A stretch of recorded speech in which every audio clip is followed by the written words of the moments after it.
ঠিক আছে। তিনি আবির্ভূত হয়েছেন ছত্রবট নরসিংহদেব, মালোলা নরসিংহদেব, মামা নরসিংহদেব, উগ্র নরসিংহদেব নয়, আর আমাদের নবগ্রহকে শান্ত করার জন্য। নবগ্রহ, গ্রহ দোষ লাগে না আমাদের, গ্রহ দোষ বললো না তোর শনি দশা লেগে গেছে, বুধের দশা লেগে গেছে, গ্রহ দোষ লেগেছে। একটু আগিয়ে বসুন না, আগে গ্রহ দোষ, সেই নবগ্রহ পূজা করলে গ্রহ শান্তি হয়ে যাবে। সেই জন্য একটা মন্ত্র পাঠ করলেই হবে, উগ্রং বীরং মহাবিষ্ণুম জ্বলন্তম সর্বতোমুখম নৃসিংহং ভৈষণম ভদ্রম মৃত্যু মৃত্যু নমামহম। এই মন্ত্রটা ডেলি পাঠ করলে গ্রহ দোষ লাগবে না আপনার। তাই প্রতিদিন 12টা করে যজ্ঞ হচ্ছে, 9 দিন হবে। কতগুলো হবে? 108টা যজ্ঞ সম্পূর্ণ হবে। এবং আজকে হলো 7 তারিখ না 6 তারিখ? 6 তারিখ, 6 তারিখ। 9 তারিখ হবে মহাযজ্ঞ, বিশাল যজ্ঞ হবে। তারপরে 10 তারিখ নরসিংহদেবের অয়েল অভিষেক হবে, কয়েক টন তেল, দামি দামি তেল দিয়ে স্নান হবে। তারপরের দিন হবে পঞ্চামৃত পঞ্চগব্য অভিষেক নরসিংহদেবের। আর এই বৈশাখ মাসে আমাদের 12টা মাসের ভিতরে, কয়টা মাসে বছর হয়? 12 মাসে না 13 মাসে? কখনো কখনো 13 মাসে হয়। 2 বছর 2.5 বছর পর পর একটা মাস বেড়ে যায়, তাকে বলে মল মাস। মল মাস বলে কেন না, প্রত্যেক মাসে বসে যান, গেট পাহারা দিতে হবে না, চলে যান, হ্যাঁ। প্রত্যেক মাসে কিছু কিছু তিথি আছে, উৎসব আছে। যেরকম বৈশাখ মাসে চন্দন যাত্রা আছে, নরসিংহদেবের আবির্ভাব হবে। তারপরে তুলসী শালগ্রাম জলদান গেছে, চলছে এখনো। আর জ্যৈষ্ঠ মাসে আসবে ভগবান জগন্নাথের স্নান পূর্ণিমা। আষাঢ় মাসে আসবে রথযাত্রা। শ্রাবণ মাস থেকে শুরু হয়ে যাবে চাতুর্মাস, শ্রাবণ ভাদ্র আশ্বিন কার্তিক। কার্তিক মাসে তো কত উৎসব। তো প্রত্যেক মাসে সব উৎসবগুলো ভাগ হয়ে গেছে। এবারে 2.5 বছর পরে একটা করে নতুন মাস বেরোয়। এটা বেরোয় এই কারণে, 2 ভাবে মাস গণনা হয়। একটা হয় সংক্রান্তি, আর একটা হয় পূর্ণিমা। সংক্রান্তিতে যে মাস গণনা হয় ওটাকে বলে সৌরগণনা, আর যেটা পূর্ণিমাতে গণনা হয় সেটাকে বলা হয় চান্দ্র গণনা। সূর্যের গতিবিধি হিসাবে মাস গণনা হয়। আর এটা চন্দ্র, পূর্ণিমার পর দিন থেকে চন্দ্র ছোট হতে শুরু করে পূর্ণিমাতে গিয়ে মাস শেষ হবে। এই দুটোকে ব্যালেন্স করতে গিয়ে 1 মাস বেশি হয়ে যায়। প্রতি বছর 10, 12, 11 দিন বেড়ে যায়। সেই জন্য 2.5 বছর পরে একটা মাস বেরোয়। তার নাম হয় মল মাস। কেন না, ওই মাসে কোনো শুভ কাজ, কোনো অনুষ্ঠান নেই। তোর ভাগ্যে কোনো অনুষ্ঠান নেই, না গৃহপ্রবেশ, অন্নপ্রাশন, বিবাহ। হয়তো বিবাহ করতে পারবে না, ভালোবাসতে পারবে, বিবাহটা হবে না। আর শ্রাদ্ধ শান্তি কিছু হবে না। তখন সেই মল মাস গিয়ে ভগবান কৃষ্ণের কাছে কান্নাকাটি করছে যে আমার তো কোনো অনুষ্ঠান নাই, আমার কি দাম, আমাকে সবাই অবহেলা করে, কেউ মানতে চায় না, মল মাস কোনো কাজ হবে না। তখন ভগবান কৃষ্ণ তাকে আশীর্বাদ দিলেন যে তোমার মাসটাই হবে সব থেকে গুরুত্বপূর্ণ, এমনকি কার্তিক মাসের থেকেও গুরুত্বপূর্ণ। আর আমার নাম অনুসারে তোমার এই মাসের নাম হবে পুরুষোত্তম মাস। ভগবান নিজে আশীর্বাদ দিয়েছে। তাই কার্তিক মাসে যত পুণ্য হয় তার থেকে বেশি পুণ্য হবে পুরুষোত্তম মাসে। তবে পারমার্থিক কাজ করতে হবে, বিয়ে বাড়ি, শ্রাদ্ধ, শান্তি, অন্নপ্রাশন এগুলো হবে না।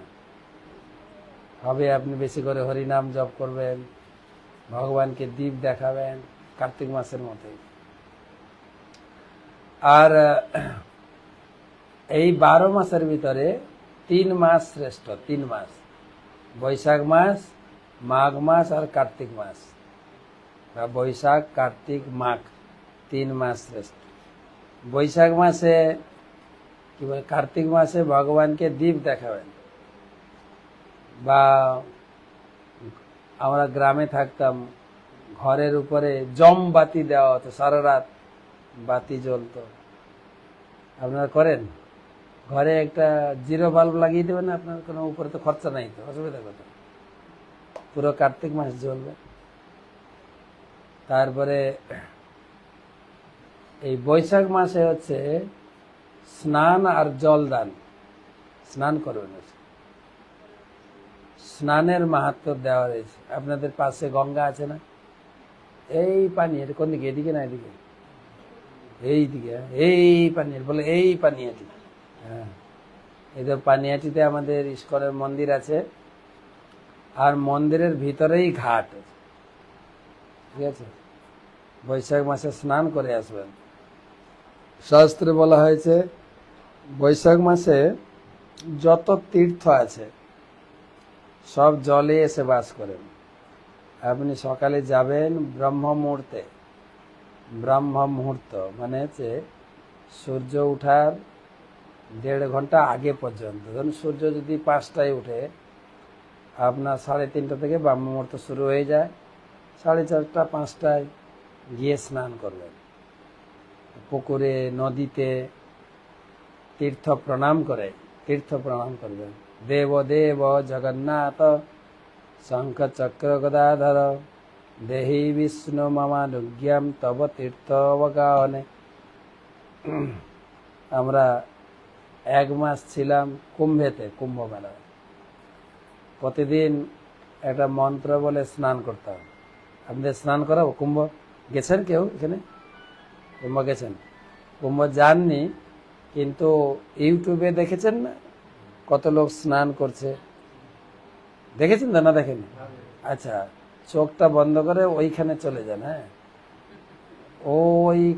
ওই ত্রিবেণী সঙ্গম, গঙ্গা, যমুনা, সরস্বতী যে মিলিত হচ্ছেন, তো সেই কুম্ভের কাছে মনটাকে নিয়ে যাবেন। হ্যাঁ, আপনি কাপড় পরে কুম্ভতে নেমে গেছেন। হ্যাঁ, এবারে মন্ত্র বলুন, মন্ত্র। হ্যাঁ, ওম বলেন। ত্রিবেণীম মাধবম সোমম ভরদ্বাজম চ বাসুকিম বন্দে অক্ষয়বটম শেষম প্রয়াগম তীর্থ। এবার ডুব দিতে হবে, নায়কম। তীর্থ স্নান হয়ে গেছে। তবে ওই স্নান হয়েছিল জানুয়ারি ফেব্রুয়ারি মাস, তাই না? ওই জল এটা দিয়ে পাস করছে। হ্যাঁ, ওই এখন গিয়ে স্নান করলেও কুম্ভে স্নান ফল পেয়ে যাবে। ওই জল অত দূর থেকে পাস করছে না এখন, হ্যাঁ পাস করছে। তবে এই বৈশাখ মাস আর কয়টা দিন আছে মনে হয়, গিয়ে স্নান করবেন। স্নানের মাহাত্ম্য, একটু ফুল নিয়ে যাবেন, গঙ্গা মাকে আরতি করবেন।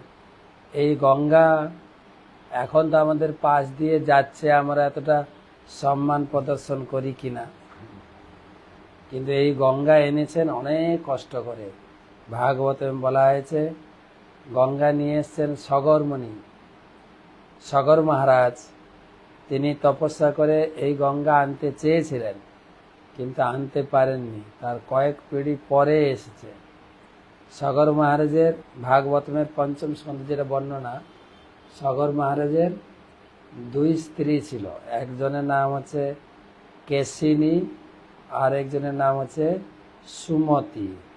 কেশিনীর ছিল একটা ছেলে, যার নাম ছিল অসামঞ্জস্য। মনে থাকবে? সামঞ্জস্য নেই, অসামঞ্জস্য। যখন ছোটবেলায় বন্ধুদের সঙ্গে খেলা করতেন, বন্ধুর গলা টিপে মেরে দিতেন, হয়তো বন্ধুটাকে জলে ছুঁড়ে ফেলে মেরে দিত। তখন ওর নামে অনেক অভিযোগ রাজার কাছে। তার বাবা ছিলেন রাজা, বাবা অনেক শুধরানোর চেষ্টা করছে, পারেনি। তখন তাকে রাজ্য থেকে নির্বাসন দিয়েছেন, বেরিয়ে যায় এখান থেকে। যখন ও বেরিয়ে গেল, যতগুলো বাচ্চাগুলো মেরেছিল বাঁচিয়ে ফেরত দিয়ে গেছে। এরকম একটা ঐশী শক্তি ছিল তার, ঠিক আছে। তার নাম ছিল অসামঞ্জস্য বা অসামঞ্জস্য, যেটা বলতে সুবিধা হবে, অসামঞ্জস্য। তো শাস্ত্রে ছেলে মেয়েদের নামের একটা মাহাত্ম্য আছে। তার মানে নামের অর্থ কি? অসামঞ্জস্য মানে তার কোনো সামঞ্জস্য ছিল না। দুর্যোধন, দু মানে অন্যায়, যে অন্যায়ভাবে যুদ্ধ করেছিল তার নাম দুর্যোধন। দুঃশাসন, অন্যায়ভাবে শাসন করেছে। যুধিষ্ঠির, যিনি যার মন স্থির, যুদ্ধে তিনি স্থির ছিলেন, তার নাম যুধিষ্ঠির। প্রত্যেকটা নাম আছে। তো অসামঞ্জস্য। আর দ্বিতীয় স্ত্রীর ছিল মাত্র 60,000 ছেলে, বেশি না, 60,000, 60,000 ছেলে। তো এখন এক ছেলেকে তো নির্বাসন দেওয়া হয়েছে, আর কয় ছেলে আছে? 60,000 আছে। তো সগর মহারাজ, কি নাম? সগর মহারাজ। তারও নামের মাহাত্ম্য আছে। সগরের মা যখন গর্ভবতী ছিল, পাড়াবর্ষী মহিলারা ঈর্ষা করে তাকে বিষ খাইয়েছিল, পেটের বাচ্চাটা যেন মরে যায়। তো বাচ্চাটা এত তেজিয়ান ছিল, বিষেও কিছু হয়নি, বিষ সহ জন্ম হয়েছিল। সেই জন্য বিষকে সংস্কৃতে কি বলে? গরল, গরল, গড়। এই জন্য তার নাম সগর মহারাজ। সগর মহারাজ তিনি প্রতিজ্ঞা করেছিলেন, এটা ভাগবতমের 5ম স্কন্ধে পাবেন। প্রতিজ্ঞা করেছিলেন, আমি 100টি অশ্বমেধ যজ্ঞ করব। আর অনেক খরচা, কতগুলো? 100। একটা একটা করে 99টা কমপ্লিট করেছেন। তারপরে যখন 100 নম্বরটা যজ্ঞ চলছিল, আকাশে স্বর্গের রাজাকে ইন্দ্র ভয় খেয়ে গেলেন, এ যদি 100টা যজ্ঞ পূর্ণ করে দেয় তাহলে স্বর্গে এসে এ রাজা হয়ে যাবে, তাহলে তো আমার পদটা যাবে না, তাই তো নাকি? এই যে 26 সালের কার পদ যায় আর কার পদ লাগে, এখন থেকে চিল্লানো শুরু হয়েছে না? যে কোনো উপায়ে ওর বদনাম করে ওকে নামাতেই হবে, তাই না? ইন্দ্র চলে এলেন। ইন্দ্র এসে ছদ্মবেশে সেই যজ্ঞের অশ্ব চুরি করে নিয়ে পালিয়ে গেলেন। এখন সগর মহারাজ তিনি অশ্বের খোঁজে 60,000 ছেলেকে পাঠালেন, অশ্বটাকে খুঁজে নিয়ে আস। 60,000 ছেলে এই সারা ব্রহ্মাণ্ড চষে বেরিয়েছেন, অশ্বের খোঁজ আর পায়নি। তখন মাটি খোঁড়া শুরু করেছেন। মাটি খুঁড়তে খুঁড়তে মাটির ভিতরে কোথাও লুকানো আছে কিনা, তখন এই মাটি খুঁড়তে খুঁড়তে 7 সমুদ্র হয়ে গেছে, খাদ হয়ে গেছে, খুঁজে পাওয়া যায়নি। শেষে দেখা গেল কপিল দেবের আশ্রমে এই ঘোড়াটা বাঁধা আছে। মানে ইন্দ্র আর পালাতে না পেরে ঘোড়াটা কপিল মুনির আশ্রমে বেঁধে ইন্দ্র অন্তর্ধান হয়ে গেছে, লুকিয়ে গেছে। এরা 60,000 ছেলে খুঁজতে খুঁজতে দেখে ঘোড়াটা এখানে বাঁধা আছে, আর একজন সাধু চোখ বন্ধ করে ধ্যান করছেন। তখন মনে করলেন এইটাই হচ্ছে চোর, এ পালাতে না পারে এখন ধ্যানে বসে গেছে, মার মার, কাট কাট। 60,000 ছেলে চারিদিক থেকে আক্রমণ করেছে। কিন্তু তিনি ছিলেন কে? কপিল দেব, ভগবানের অবতার কপিল।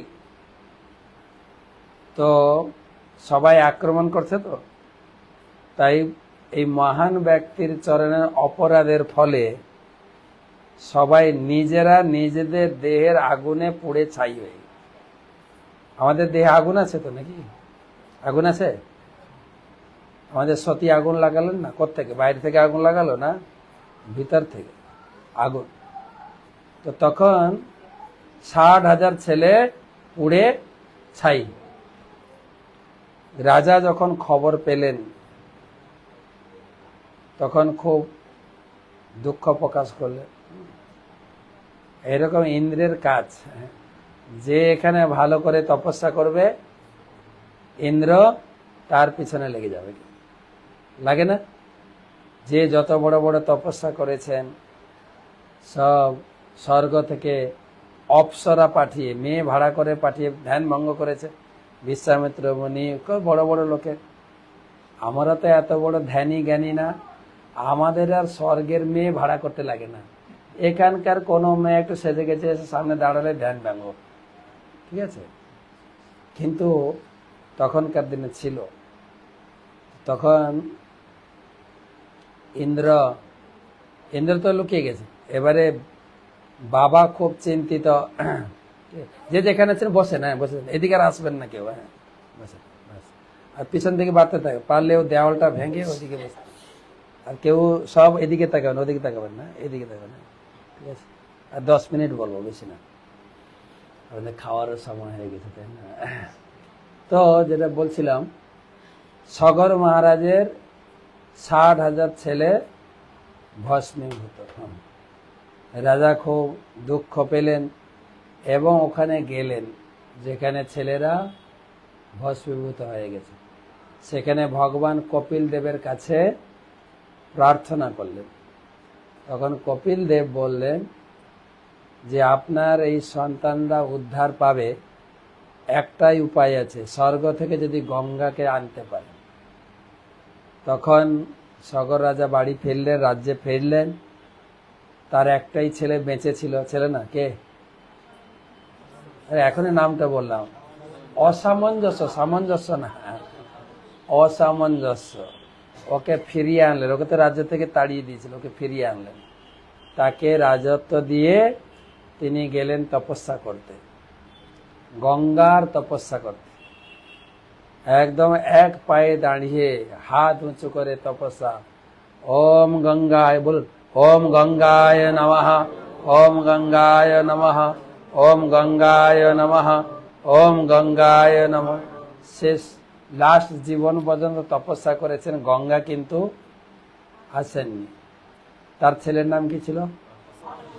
অসামঞ্জস্যকে বলে গেলেন, তুমিও তোমার ছেলেকে রাজত্ব দিয়ে তুমিও তপস্যা করে মা গঙ্গাকে আনবে। অসামঞ্জস্য ছেলের নাম ছিল অংশুমান। অংশুমানও তার শেষ জীবনে তপস্যা করেছে তার ছেলেকে রাজত্ব দিয়ে, সেও আনতে পারেন। কয় পিঢ়ি হলো? সগর, অসামঞ্জস্য, অংশুমান। অংশুমানের পুত্র দিলীপ, দিলীপও তপস্যা করেছেন, গঙ্গা আসেননি। দিলীপের পুত্র ভগীরথ। কয় পিঢ়ি হলো? 5 পিঢ়ি, 5। ভগীরথের তপস্যাতে মা গঙ্গা আকাশ মার্গে দর্শন দিলেন। বৎস, তোমার তপস্যাতে আমি খুব খুশি, কি বর চাই তোমার বল। বললেন, আমার পূর্বপুরুষরা, পূর্বজরা মহতের চরণে অপরাধ করে তারা ভস্মীভূত হয়ে গেছে, তো তাদের উদ্ধারের জন্য মা তোমাকে এই মর্তে আগমন করতে হবে। মা গঙ্গা বললেন, ঠিক আছে, কিন্তু আমার দুটো শর্ত। প্রথম শর্ত হচ্ছে, আমি এত উপর থেকে নিচে নামবো, তো আমাকে ধারণ করতে হবে, তো আমার বেগ ধারণ করতে। যেরকম এটা কয়তলা? এটা 3 তলা, এর উপরে ছাদ হচ্ছে 4 তলা। তো বর্ষাকালে ছাদের জল যখন নিচে পড়ে একটা পাইপ দিয়ে, তখন গর্ত হয়ে যায়, তাই না? আর এই জল আসবে স্বর্গ থেকে, কয়েক হাজার লিটার জল নামবে। যদি না ধরেন পাত্র রাখা হয় তাহলে তো মাটি ফুঁড়ে নিচে চলে যাবে, তাই না? পাত্র লাগবে তো, পাত্রকে। তখন আমার বেগ কে ধারণ করবে? তখন ভগীরথ চিন্তা করলেন, গঙ্গা হচ্ছে স্বর্গের, স্বর্গের একটা লোককে আনতে 5 পিঁড়ি লেগে গেল। আবার স্বর্গের লোককে কে ধারণ করবে? স্বর্গের লোক। আর একটা দেবতাকে আনতে আরো 5 পিঁড়ি লাগবে। কিন্তু এই দেবতাদের মধ্যে একটা লোক আছে খুব তাড়াতাড়ি সন্তুষ্ট হয়ে যায়। কোন ঠাকুর? সবাই জানে মোটামুটি, শিব ঠাকুর। শিব ঠাকুর আশুতোষ। আপনি শুধু বসবেন, বসেন ভালো করে বসবেন। হ্যাঁ, আজকে কি বার? মঙ্গলবার না? আহা, সোমবার হলে ভালো। ভালো করে বসবেন, বলুন বসেন ভালো করে। ওম নমঃ শিবায়, ওম নমঃ শিবায়, ওম নমঃ শিবায়, ওম, আরে ভালো করে বলেন, ওম নমঃ শিবায়, ওম নমঃ শিবায়, ওম নমঃ শিবায়। তো শিব ঠাকুর এসে গেছে। শিবের নাম হচ্ছে আশুতোষ। একটু বেলপাতা, গঙ্গা জল, দুধ দিয়ে স্নান করলেই শিব ঠাকুর সঙ্গে। আর যদি সোমবার করেন তারও তাড়াতাড়ি শিবের বার। তো শিব ঠাকুর বলছেন, বৎস কি চাই? বলতে কি চাই আর বলবো? অনেক সাধ্য সাধনা করে মা গঙ্গাকে যদিও বা আনলাম, কিন্তু তার বেগ ধারণ করার জন্য আপনাকে পাত্র রূপে বসতে হবে। ওইটুকু কাজ। হ্যাঁ, ঠিক আছে। শিব তার ভক্তের উপর সন্তুষ্ট হয়, যে যা প্রার্থনা করে। ঠিক আছে, খুব দয়ালু, কৃপালু। ঠিক আছে, মা গঙ্গাকে লেটার লিখো যে তোমার পাত্র রেডি আছে, আসতে পারো। তখন মা গঙ্গাকে বলা হলো যে রেডি, তুমি ওপরে উপর থেকে নামো। বলে কে বেগ ধারণ করবে? কে ধারণ করবে? মহাদেব, শিব। গঙ্গা তো শুনে শিব এমন উপর থেকে জোরে পড়বো, শিবকে নিয়ে পাতালে চলে যাবে। শিব ঠাকুর তিনি দেবতাদের উপরে, তার নাম হচ্ছে দেবাদিদেব। শিব ঠাকুর কিন্তু দেবতার সমান না, কিন্তু দেবতার উপরে। একজন দেবী তার উপরে দাঁড়িয়ে পড়েছিল ভুলে, যে বলছে আমি দাঁড়ানোটা। তো সে শিব ঠাকুর। শিব ঠাকুর ভগবানের মতো অন্তর্যামী, সবার মনের কথা বুঝতে পারেন, হৃদয়ের কথা জানতে পারেন। উনি জানতে পারলেন যে গঙ্গা আমাকে নিয়ে পাতালে যাবে, আমার সঙ্গে কম্পিটিশনে নামতে চাইছে। দেখা যাক। তো একটা তিথিতে, কোন তিথিতে? অক্ষয় তৃতীয়াতে। অক্ষয় তৃতীয়াতে উপর থেকে মা গঙ্গা নামছে। তো একটা শর্ত বলেছিলেন, শর্ত ছিল দুটো। একটা সমাধান হলো, আরেকটা প্রশ্ন ছিল যে আমি এত উপর থেকে আসবো, আমার পবিত্রতার সুযোগ নিয়ে লোকে স্নান করবে আর পাপ ছাড়বে। গঙ্গায় স্নান করলেই আপনার শরীর থেকে যত পাপ আছে চলে যাবে। ওই দিনের জন্য আপনার স্ক্যান হয়ে যাবে শরীর। আবার যদি এসে পাপ করেন, আবার জমা হবে। প্রতি মাসে একবার করে ডুবে আসবেন, তাহলে মোটামুটি বিনা পয়সা স্ক্যানিং হয়ে যাবে শরীর পুরো, শাস্ত্রে লেখা পুরো পাপ চলে যাবে। তো তাহলে আমি তো পাপে ভারাক্রান্ত হয়ে যাব, আমাকে পাপ থেকে কে মুক্ত করবে? তখন ভগীরথের হৃদয়ে ভগবান অনুপ্রেরণা দিলেন। ভগবান বলেন, তুমি বলো আমার ভক্তরা স্নান করলে পাপ থেকে, যদি কোন শুদ্ধ ভক্ত স্নান করে বৈষ্ণব, তাহলে সমস্ত পাপ। এমন মনে করেন না যে যে আমি স্নান করলে গঙ্গাকে পাপ থেকে মুক্ত করবে না। সেরকম ভগবানের উন্নত ভক্ত আছেন, তিনি পাপ থেকে, এখানে দাঁড়িয়ে যান আরো সামনের ভিতরে, এই যে প্লিজ, আর 5 মিনিট।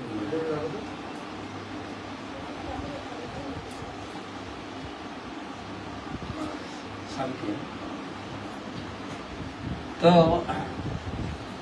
তখন গঙ্গা উপর থেকে নামছেন, সামনে রথে করে ভগীরথ শঙ্খ বাজাতে বাজাতে চলছেন। সারা দুনিয়াতে খবর দিয়ে চলছে, আসুন মা গঙ্গাকে আমি নিয়ে এসছি স্বর্গ থেকে, তার পবিত্র জলে আপনি আচমন করুন, স্নান করুন, তুলে নিয়ে পূজা করুন, আসুন আসুন সারা দিতে চলছে।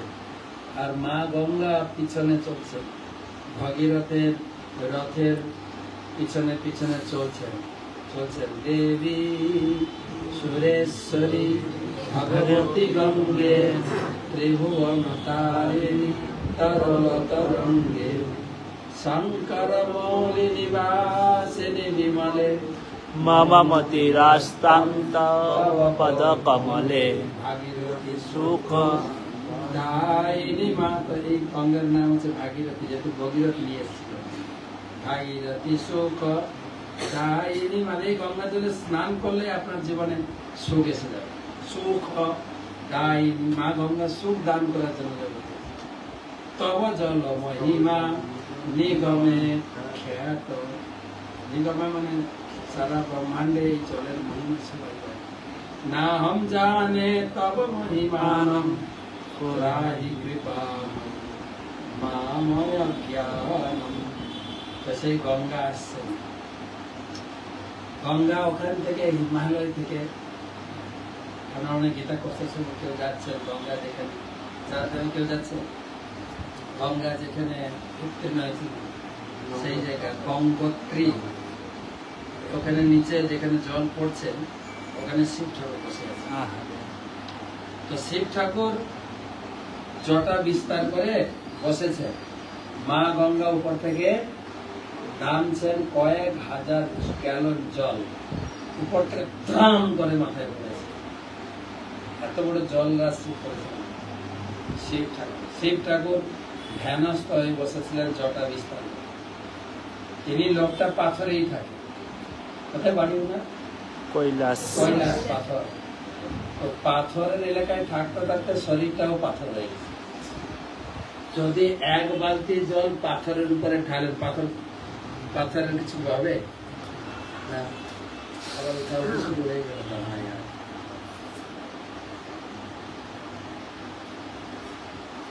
তো শিব ঠাকুরের তো নিশ্চল হয়ে বসে আছে।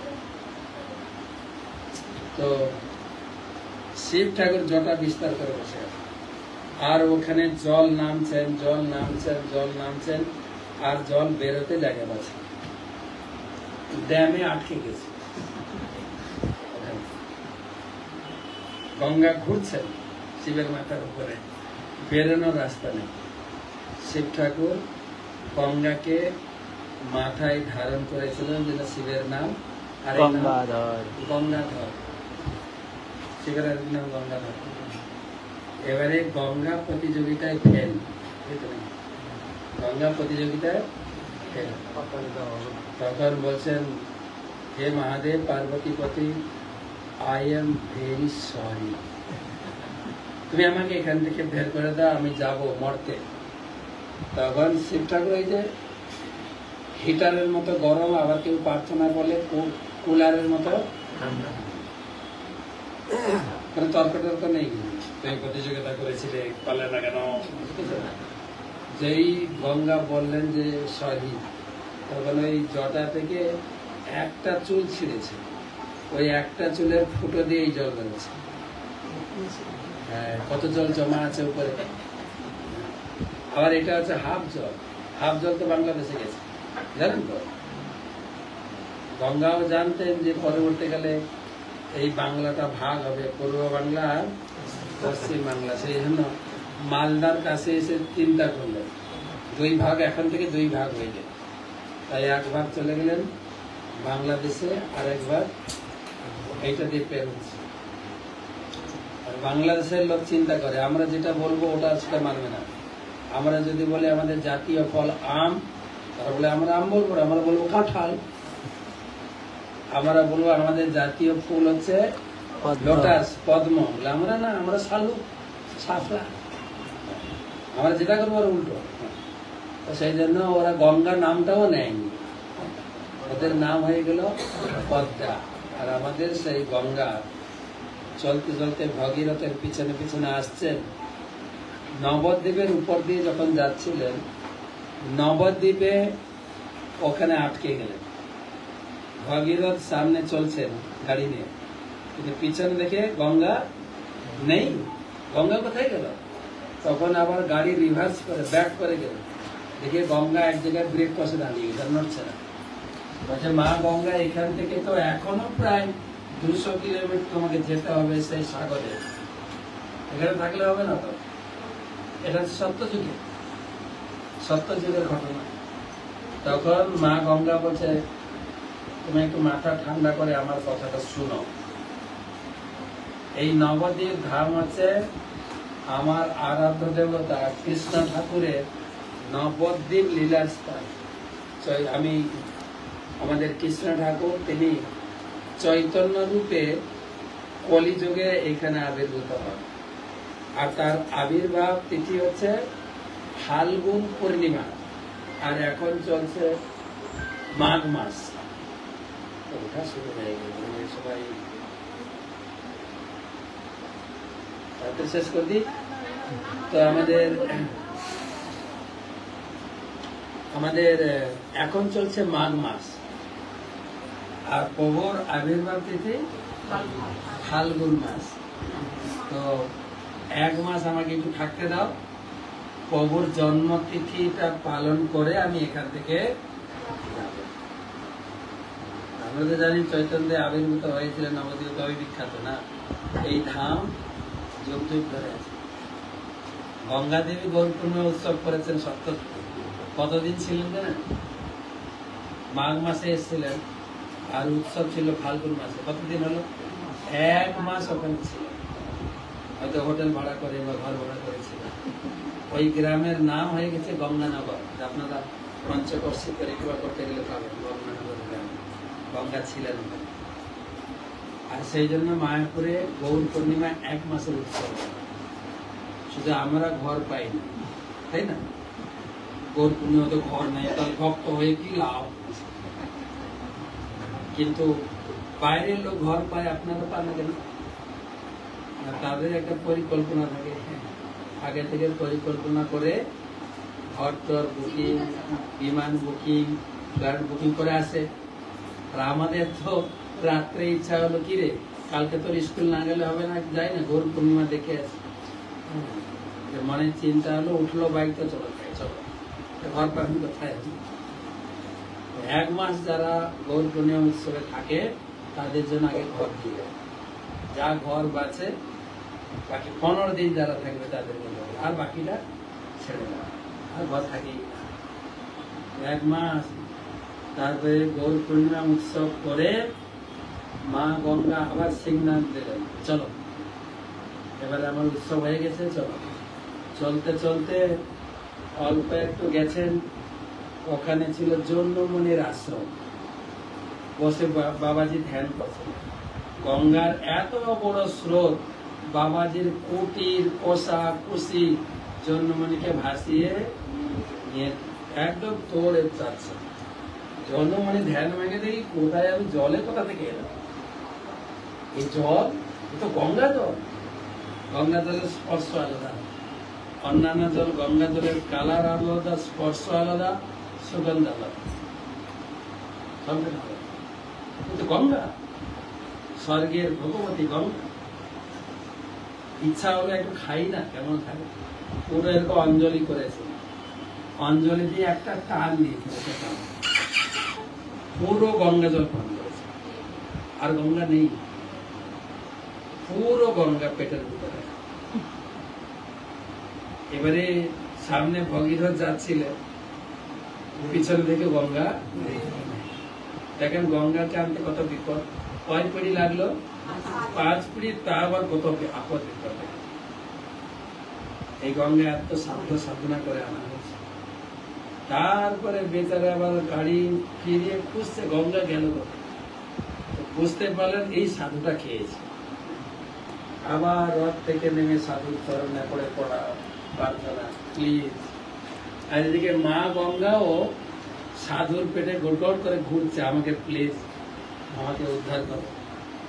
কারোর কাছে যদি অপরাধ হয়, অপরাধ ক্ষমা চাইতে গেলে দুটো কাজ করতে হবে, তাকে বাবা বলে স্বীকার করতে হবে, না হলে গুরু বলে স্বীকার করতে হবে। পণ্ডিত বিদ্যানিধির কাছে কে অপরাধ করেছিল? গদাধর পণ্ডিত। কি রূপে স্বীকার করলেন? গুরু। মা গঙ্গা এখানে বলেন, তুমি আমার পিতা, কন্যার সমস্ত অপরাধ ক্ষমা করে দাও। বাবা মা গুরুদেব ছোটদের অপরাধ নেন।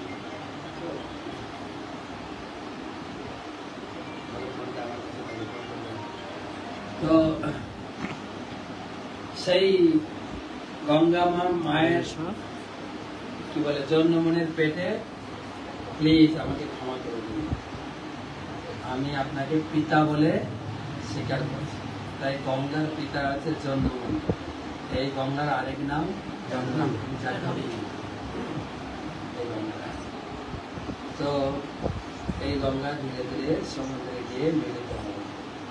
আর সমুদ্রে যেখানে 60,000 সন্তান মারা গেছিল, সেই গঙ্গা জলের স্পর্শে ছাই স্পর্শ করলো, তার হয়ে স্বর্গে চলে গেল। আর সেটাই আমাদের প্রথা আছে, আমাদের সনাতন ধর্মে বা হিন্দু ধর্মে, যে যেখানে মারা যায় তার ছাই অথবা অস্থি নিয়ে গঙ্গায় বিসর্জন দিতে হয়, তাহলে সে উদ্ধার পাবে। কিন্তু আমি সবাইকে বলি যে দেখেন, বর্তমান জেনারেশন যেভাবে অধঃপতনে যাচ্ছে, আপনি কি মনে করেন যে আপনার মৃত্যুর পরে আপনার ছাই গঙ্গায় দেবে? হরে কৃষ্ণ। আর এখন তো সব ইলেকট্রিক চুল্লিতে পোড়াচ্ছে, কোথায় ছাই আর অস্থি পাবেন? হরে কৃষ্ণ। তার থেকে বেটার নিজের সাধ্যটা নিজে করলে ভালো। যতবার পারেন ডুবে যান, যতবার পারেন, কাছে আছে টোটো ভাড়া করবেন, গিয়ে আর বৈশাখ মাসে যদি ব্রাহ্ম মুহূর্তে না হয়, সকাল সকাল স্নান করেন। আর এই সময়টা সকালবেলার স্নানটা দেখবেন শরীরে আরামদায়ক, খুব যেন আপনি চন্দন মেখে, শীতল। গঙ্গার জলটা শীতল আর উষ্ণ চেঞ্জ হয়। শীতের দিনে গরম অনুভব করবে, গরমের দিনে এই গঙ্গার চেঞ্জ হয়। আপনি এখন গিয়ে স্নান করবেন, গঙ্গা শীতল, আপনার সারাদিনের ক্লান্তি দূরীভূত হয়। তাছাড়া আমাদের গঙ্গা একদম মন্দিরের ভিতরে, আপনি স্নান করে ওই তীরে বসে জপ করেন, শীতল সময়ের বায়ুতে আপনার ভিতরে একটা আনন্দ আছে। আর এই গঙ্গা, এই পারটা স্নান করলে গঙ্গা, যদি ওই পারে ধরো হাওড়া ঘাটে বা ওই দিকটা আছে কোন্নগর না, মহাপ্রভু এই পানিহাটিতে দাঁড়িয়ে জিজ্ঞাসা করছেন ওটা কোন নগর, সেই থেকে নাম হয়েছে কোন্নগর। মানে ওই গ্রামের নামটা কি, সেখান থেকে নাম হয়েছে, শাস্ত্রে বলছে কোন্নগর। যদি কোন্নগরের দিকে স্নান করেন, বা আপনার হাওড়া স্টেশনে জগন্নাথ ঘাট নাকি বলে, স্নান করেছেন কেটে যায়নি, হাওড়া স্টেশনে একটা বড় ঘাট আছে, প্রচুর লোক স্নান, আমি কয়েকবার স্নান করেছি, ওটা বলে জগন্নাথ ঘাট। যদি ওখানে ওই পারে স্নান করেন, তাহলে আপনার স্নান হবে যমুনা, এই পারে স্নান করলে হবে গঙ্গা। গঙ্গা 100 ভাগ পবিত্র হলে হয় যমুনা। মানে এই পারে স্নান করে যা ফল পাবেন, ওপারে শতগুণ পাবেন। তো শাস্ত্রে লেখা আছে যে ত্রিবেণীতে যখন গঙ্গা যমুনা সরস্বতী মিলন হলো, গঙ্গা যমুনা তো আছে, সরস্বতী অভিশপ্ত, সরস্বতীকে ব্যাসদেব অভিশাপ দিয়েছে একটা কারণে, সেজন্য জগতে সরস্বতী নেই, আছে দুটো নদী, গঙ্গা আর যমুনা। সেই কুম্ভ থেকে এই দুটো নদী একসঙ্গে যাচ্ছে। পশ্চিমে চৈতন্য চরিতামৃতের শ্লোক, পশ্চিমে যমুনা বহে পূবে গঙ্গা ধার। পশ্চিম দিকে যমুনা আর পূর্ব দিকে স্নান করলে গঙ্গা। তো এই হচ্ছে সেই গঙ্গা যমুনার মিলন। আর 2 মাস আগে যে কুম্ভে যত লক্ষ না কয়েক কোটি, 66 কোটি সাধু স্নান করেছে, তার জল এই দিক দিয়ে পাস করেছে, গিয়ে স্নান করেছে। আর শাস্ত্রে লেখা আছে বৈশাখ মাহাত্মে পদ্মপুরাণে, এই বৈশাখ মাসে সমস্ত তীর্থ জলে অবস্থান করবে। আপনি ঘাটে গিয়ে যেই ডুব দেবেন সমস্ত তীর্থ আপনাকে আশীর্বাদ করে যাবে। জীব এবারে আপনি যদি হাঁটতে যাবেন না তো? দেখতেন ঘাটে স্নান করছে, হ্যাঁ খুব ভক্তি না? সকালে ঠান্ডা লাগবে না? যদি এমনিতে স্নান করছেন না, যে স্নান করছে তাকে সম্মান করছেন না, বরং তাচ্ছিল্য করছেন, সমস্ত তীর্থরা আপনাকে অভিশাপ দিয়ে ফেরত চলে যাবে, লেখা আছে। তো স্নান করেন। আর যদি ভোর না যেতে পারেন, দিনের বেলা কখনো গিয়ে স্নান করে হ্যাঁ, যদি গঙ্গা তো বেশি দূর নাই কেন, আর না হলে যেখানে নদী আছে স্নান করুন। আর যদি বড় ধরনের আমরা অলস হইলে আসতে বাথরুমে ছিঁড়ে স্নান করবো। গুরু ঘাস বলে দিয়েছেন যারা যেতে পারবে না 3 বার গঙ্গা গঙ্গা গঙ্গা জোরে গঙ্গা গঙ্গা গঙ্গা গঙ্গা জল মাথায় করে চলো বলেন। গুরু মাস তো বলে দিয়েছেন আমাদের ডেলি গঙ্গা স্নান। আমি যখন কুম্ভে ছিলাম অনেক লক্ষণ মহারাজ আমার জন্য একটু ডুবিয়ে আনি বলে, আমি তো সকলের জন্য ডুবছি প্রতিদিন। মন্ত্র বলতাম আর নাম ধরে ধরে ডুবতাম। যত লোক গীতা দান করতো নাম ধরে ধরে ডুব মারতাম। আর কৌতুক করে বলে, হ্যাঁ আপনার জন্য আমি ডুবেছি আর আপনার জন্য আমি খেয়ে নিয়েছি, আপনাকে আর খেতেও হবে না। তার হয়ে ডুবলে হবে আর খেলে হবে না। যাই হোক, এই বৈশাখ মাহাত্মের কথা বলো। এই বৈশাখ মাসে চন্দন যাত্রা উৎসব, চৈতন্য চরিতামিতে মধ্যালীর চৈতন্য আছে সবার কাছে। চৈতন্য চরিতামিত আমাদের 3টা মূল গ্রন্থ আছে, গীতা, ভাগবতম আর চৈতন্য চরিতামিত। গীতা হচ্ছে প্রাইমারি সাবজেক্ট বলা হয়েছে, প্রাথমিক গ্রন্থ। ভাগবত হচ্ছে ডিগ্রি, চৈতন্য চরিতামিত হচ্ছে কিন্তু চৈতন্য চরিতামিত বাংলায় লেখা। গীতা ভাগবতম সংস্কৃতে, চৈতন্য চরিত বাংলা কয়ার সঙ্গে লেখা। আমাদের বাংলাভাষী ভক্তদের জন্য খুব। আর এখন চলছে চন্দন যাত্রা 21 দিন, 30 এপ্রিল থেকে শুরু হয়েছে, চলতে থাকবে 21 দিন চন্দন যাত্রা মহোৎসব। এই চন্দন যাত্রা কে শুরু করেছিলেন জানেন? গীতা ভাগবত পুরাণে অনেক পুরানো কাহিনী শুনে, কিন্তু এই চন্দন যাত্রা শুরু করেছিলেন আমাদের একজন বাংলার লোক, যার জন্ম হয়েছিল বাংলাদেশে, সিলেট বিভাগে সুনামগঞ্জে গিয়ে। উনি ওখান থেকে অজাগর বৃত্তি, কারোর কাছে কিনে চেয়ে খেতেন না, আবার কিনেও খেতেন না। অজগর বৃত্তি মানে অজগর সাপ বসে থাকে, তার মুখে যা পড়ে খায়।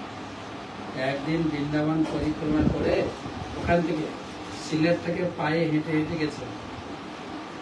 আপনারা তো 4 ধাম যাচ্ছেন, মাত্র 12 কিলোমিটার হাঁটতে হবে। এখন থেকে হয়তো চিন্তা করা শুরু করেছেন, মঙ্গলপ্রভু ভাবতে পারবো তো, নাকি ঘোড়া নিয়ে যাব, নাকি হেলিকপ্টার। উনি এসেছিলেন সিলেট থেকে এখান পর্যন্ত ধরে রাখুন 1000 কিলোমিটার রাস্তা। এখান থেকে বৃন্দাবন পাক্কা 1500 কিলোমিটার, টোটাল 2500 কিলোমিটার পায়ে হেঁটে হেঁটে গেছেন। কোথাও চেয়ে খেতেন না, কেউ কিছু দিলে শুধু দুধ একটু খেতেন, আবার দিলে না হলে চেক করে। সেই বৃন্দাবন পরিক্রমা করে, কি বলে গোবর্ধন পরিক্রমা করেছে, সারাদিন কিছু খাওয়া নেই, বসে জপ করছে। তখন কৃষ্ণ ঠাকুর একটা ছোট্ট গোপবালকের দেশে এসছে, দিয়ে জিজ্ঞেস করছে, রে মাধবেন্দ্র পুরী, কিছু চেয়ে চেয়ে খাওয়া না, কি করছো, কেন কার নাম জপ? মাধবেন্দ্র পুরী বলে, আমি যে কিছু খাইনি তুমি কি করে জানো? হ্যাঁ, আমি তো কাউকে বলিনি। সে জানে কেন? সে তো ভগবান। তখন বলছেন, এই স্থান দিয়ে আমাদের গ্রামের মেয়েরা জল আনতে গিয়েছিল, ওরা দেখে গেছে তুমি জব করছো, সারাদিন কিছু খাও না। কিন্তু আমার গ্রামের একটা নিয়ম আছে, কেহ অন্ন মাগি খায়, কেহ দুগ্ধ আহার, অযাচক জনে আমি দিয়ে আহার। কেউ আমাদের গ্রামে বৃন্দাবনে কেউ অন্ন মেঘে খায়, কেউ রুটি মেঘে খায়, কেউ দুধ মেঘে খায়। আর যে মেঘে খায় না, আমি তাকে খাওয়াই। আমি দুধ নিয়ে এসে তুমি খাও, দুধ খাও, আর ভাণ্ডটা ধুয়ে রাখো, আমি পরে এসে দিয়ে যাবো। কারণ বেশিক্ষণ থাকলে ধরা পড়ে যাবে রে ভগবান। তখন অনেক দুধ পান করে ভাণ্ড ধুয়ে রেখেছেন আর আসছে না। সারা রাত বসে জব করছে। আমাদের জব করতে গেলে ঘুম এসে যায়, কেন জবে রুচি নেই বলে, তাই তো? যদি রাজভোগের প্লেট সামনে থাকে ঘুমাস কি? পরে খাবো, এখনো ঝিমিয়ে নি। খাওয়াতে রুচি আছে, ঘুম আসবে না। কিন্তু মাধবেন্দ্র পুরীর জপে রুচি ছিল, সেটা ঘুম আসছে না। তো ভগবান তাকে নিদ্রা, ছিমু নিদ্রা, ভোর রাত্রে একটু ছিমালেন। তখন গোপাল স্বপ্নে এসছে যে দেখো, তোমার জন্য আমি অপেক্ষা করে আছি, এই জঙ্গলে আমাকে পূজারীরা ফেলে দিয়ে চলে গেছে, আমাকে উদ্ধার করো, পূজা করো। সেই গোপাল ঠাকুরকে উঠিয়ে পূজা শুরু করলেন। 2 বছর পূজা করেছেন, আবার স্বপ্ন দিয়েছেন, তুমি ভালো পূজা করছো, তোমার পূজাতে খুব সন্তুষ্ট। কিন্তু এতদিন যে এই রৌদ্রে পড়েছিলাম না, আমার গায়ে যে গরম লেগে গেছে, এই গরমটা যাচ্ছে না। তুমি মালয় পুরী থেকে চন্দন নিয়েছে আমার গায়ে বসে। আবার বৃন্দাবন থেকে পুরী যেতে গেলে, বৃন্দাবন থেকে আপনাকে বাংলায় আসতে হবে, 1500 কিলোমিটার। এখান থেকে পুরী 700 কিলোমিটার, আবার 2200 কিলোমিটার পায়ে হেঁটে। বয়স হয়ে গেছে, কিন্তু তোমাকে নিয়ে আসতে হবে, কিন্তু তোমার কারোর হাতে আমি নেব না। তো তিনি হেঁটে হেঁটে শান্তিপুরে এলেন, অদ্বৈত আচার্যের বাড়িতে উঠলেন। অদ্বৈত আচার্য খুব সেবা করেছেন, অদ্বৈত আচার্যকে দীক্ষা দিয়েছেন। ওখান থেকে হেঁটে হেঁটে পুরী যাচ্ছিলেন। এখান থেকে পুরীর মাঝখানে একটা সুন্দর তীর্থ আছে, রেমুনা, বালেশ্বর। রেমুনা মানে রমণীয় স্থান, সেই জন্য স্থানের নাম রেমুনা। সেখানে গোপীনাথ ঠাকুর আছে। সেখানে পৌঁছেছেন, ঠাকুর দেখে তো অবাক হয়ে গেছে, এত সুন্দর ঠাকুর, নিশ্চয়ই খুব ভালো সেবা হয়। পূজারীকে জিজ্ঞাসা করলেন কি সেবা হয়? না, সন্ধ্যার সময় 12টা ভাণ্ডে ক্ষীর ভোগ লাগে। পৃথিবীতে ওইছে ভোগ কাহা নাই, সারা পৃথিবী ইস্কন হয়তো রাজভোগ খেয়েছেন, মহাপ্রসাদ দোকানে খেয়েছেন, কিন্তু ওখানকার ভোগের মতো কোথাও নেই। খেয়ে গেছেন ক্ষীর খেয়েছেন? সারাদিনে ক্ষীর খেলে হবে না, সন্ধ্যার সময় 12টা ভোগ লাগে। এখন সারাদিন ভোগ লাগে কি? মেন ক্ষীর ভোগ লাগে সন্ধ্যার সময়, রাত্রি 9:15 ওইটার জন্য আপনাকে বসে থাকতে হবে, নাহলে পাবেন না। তার আগে গিয়ে বসে থাকতে হবে, মাত্র 12টা গুণে ভোগ লাগে।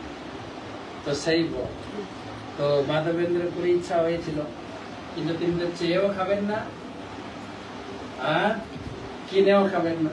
তখন কি করলেন? তিনি পাশে রাস্তার পাশে ভোজন করছিলেন।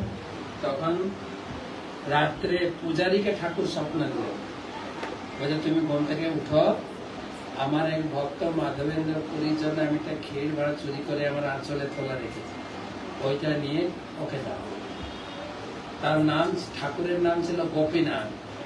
মাধবেন্দ্র পুরীর জন্য ক্ষীর চুরি করলেন পূজারীর কাছ থেকে, সেই জন্য তার নাম হয়ে গেল ক্ষীর চোরা গোপীনাথ। ঠাকুরকে চোর বলে খুব খুশি হয়ে গেল। আপনাকে যদি বলা হয় মোবাইল চোর মাতাজি, আপনার ভালো লাগবে না? ভগবান এখন ভালো লাগবে। ভগবান বৃন্দাবনে কি কি চুরি করেছেন লিস্ট করে একটা গান গেয়েছেন, ওটা ভক্তরা গায়। ব্রজে প্রসিদ্ধম নবনীত চৌর, ব্রজে তিনি প্রসিদ্ধ কি মাখন চুরি করে খান। ব্রজাঙ্গনা নাম দুকুল চৌর, তিনি আর কি চুরি করেছেন? ব্রজবাসীদের কাপড় চুরি করে। বলতো মেয়েদের কাপড় চুরি করাটা ভালো, ভগবান করেছেন আর ভক্তরা গাইছে। আর কি চুরি করেছেন? শ্রী রাধায়া হৃদয়স্য চৌর, রাধারানী হৃদয় চুরি করেছেন। যে তার ভক্ত হবে তার চুরি করবে। আপনি ভক্ত হয়েছেন, আপনার চুরি করেছেন বা করবেন, ভয় খায়েন না, কি চুরি করবেন? তার নাম হরি, তিনি হরণ করেন, চুরি করবেন। কি চুরি করেন? অনেক জন্মার্জিত পাপ চৌর, জন্ম জন্মান্তরে আমাদের শরীরে যে পাপ ছিল সেই পাপ তিনি চুরি করবেন। গীতায় কথা দিয়েছেন, সর্বধর্মান পরিত্যাজ মামেকং শরণং ব্রজ অহং তাং সর্ব পাপে। যখনই তুমি আমার ভক্ত হবে সব পাপ চুরি। আমাদের শরীরে পাপ আছে কিনা? আর এই পাপ জমা করিয়েছে মা। মায়ের আবার খারাপ ভাবে নিয়েন না, কেননা আমাদের খাওয়া শুরু হয়েছে প্রসাদ দিয়ে। অন্নপ্রাশন, অন্ন দিয়ে খাওয়া শুরু হয়েছে না মাংস প্রাশন? হ্যাঁ, অন্নপ্রাশন। আরে মা জোর জোর করে খাওয়া শিখিয়েছে, মাই সব থেকে জোশী। বাবাও কিছুটা, বাবা কিনে দিয়েছে, বাবাও কিছুটা পাওয়া। তো সেই পাপ জমা ছিল, পাপ যখনই কৃষ্ণের ভক্ত হয় তখনই কৃষ্ণের পাপ।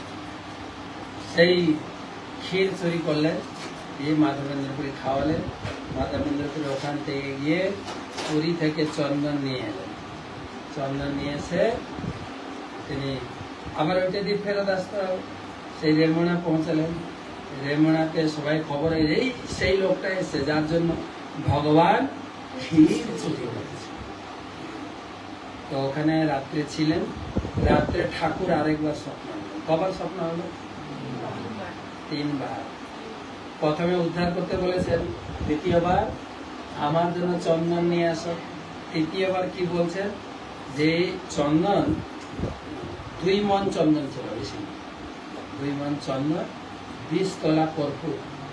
এই চন্দন তোমাকে আর বৃন্দাবন নিয়ে যেতে হবে। এখনো বৃন্দাবন যেতে প্রায় 2000 কিলোমিটার। ওখান থেকে বাংলা থেকে বয়স হয়ে গেছে, বেচারা পৌঁছাতে পারবে কিনা।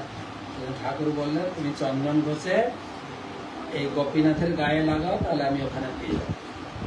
তো সেই চন্দন, যা চন্দন ছিল ঘষে কমপ্লিট করতে কতদিন লেগেছে? 21 দিন। আমাদের তো চন্দন সেই ঠাকুমা বা তার আগে কে কিনে দিয়েছে এইটুকু কাঠি, একটু ঘষে, ওই চন্দনই কয়েক পিড়ি চলছে। কিন্তু মায়াপুরে দেখবেন টিভিতে এত বড় চন্দন কাঠ, কাঠের গুঁড়ি। আপনার মোটামুটি 21 দিন যদি চন্দন বাড়তে পারেন, আপনার মাসের এসে যাবে। এত বড় চন্দন কাঠ। কেননা পুরো মাধবের গায়ে চন্দন লেপতে অনেক চন্দন লাগে, কমপক্ষে 1-2 গামলা চন্দন লাগে পুরো মাথায়। অনেক পরিশ্রম করে লাগাই করতে হবে। তো হয়ে গেল 30, না আজকে লাস্ট দিন ছিল, 30 তারিখ, 7 দিন হয়। এরপরের থেকে শুধু কপালে লাগানো। আর নরসিংহদেবের গায়ে একবার লাগিয়ে দেওয়া হয়, ওটাই থাকে। নরসিংহদেবের গায়ে চন্দন খুলবে চতুর্দশীর দিন, মানে নরসিংহ চতুর্দশীর আগে 10 তারিখ চন্দন খোলা হবে। তো এই চন্দন দিয়ে ভগবানকে শীতল করে রাখা যায়। আগের এসি ছিল না, তো চন্দন দিয়েছিল। চন্দন চর্চিত গান আছে না, ভগবানকে চন্দন অর্চনা করা, আর চন্দন ভক্তরা পরে। যাই হোক, এই ছিল বৈশাখ মাসের কথা। এই মাধবেন্দ্রপুরীর এই চৈতন্য চরিতামৃত আমি প্রতিদিন 7:30 সন্ধ্যায় পাঠ করছি। আজকে 3 দিন হয়েছে, আর 2 দিন পড়বো। তাহলে মাত্র 213টা শ্লোক আছে। আর এই তিথির ভিতরে পড়তে হয় চন্দনযাত্রা মহোৎসব। যাদের কাছে চৈতন্য চৈতন্যটা আছে, মধ্যলীলা 4র্থ পরিচ্ছেদটা পড়বেন। 213টা শ্লোক আছে, 21 দিন। তো আপনার 10টা করে শ্লোক পড়লে মধ্যলীলা 4র্থ, 4 পরিচ্ছেদ, 4র্থ পরিচ্ছেদ। মাধবেন্দ্রপুরী ভগবত ভক্তি অধ্যায়ের নাম। তো এই কাহিনী শোনাচ্ছেন কে শোনাচ্ছেন? ভাগবত মহারাজ না। এই কাহিনী শোনাচ্ছেন মহাপ্রভু স্বয়ং। আর শ্রোতা কে ছিলেন না? নিত্যানন্দ, ব্রহ্মানন্দ, জগদানন্দ, গদাধর, তারা সব শুনছিলেন। মহাপ্রভু নিজে তিনি শুনেছেন। এবং মহাপ্রভু এক রাত ওখানে ছিলেন। ক্ষীর প্রসাদের লোভে প্রভু রহিলা কথা, ক্ষীর লোভে মহাপ্রভু ওখানে ছিলেন। জীবনে কখনো একবার প্রেমনা যাবেন, ক্ষীর খেয়ে আসবে। এখন ইস্কনের মন্দির রয়েছে, থাকার জায়গা, সব কিছু ব্যবস্থা আছে। এছাড়া গোপীনাথ কি এই বইটা রাখবেন বাড়িতে। গীতা ভাগবত সংস্কৃতে লেখা, এটা আছে বাংলা কয়েক ছন্দে। এবং বিশেষ করে বিদেশিরা খুব করছে। বিদেশিদের জন্য এই বইটা 9 খণ্ডে, কেন তারা বাংলা বুঝে না, বাংলাটাকে ইংরেজি করে বোঝানো হয়। আর আমাদের বাঙালিদের জন্য মাত্র 4 খণ্ড। এই সময় প্রচুর লোক কিনছে, এই সময় কেনে। আপনাদের লাগলে আমাদের সরোজ বই আছে না, দিয়ে দেন। এই তিথিতে আপনারা যারা ইস্কনের লোক আপনাদের চৈতন্যটা আছে, কিছু চৈতন্য বিতরণ করে দেবে, প্রচার করে দিচ্ছে। গুরুমা চাইছেন, আমরা কালকে শিক্ষা অনুষ্ঠান ছিল, গুরুমারা শিক্ষা দিচ্ছিলেন, যেটা করছেন অনেক চৈতন্য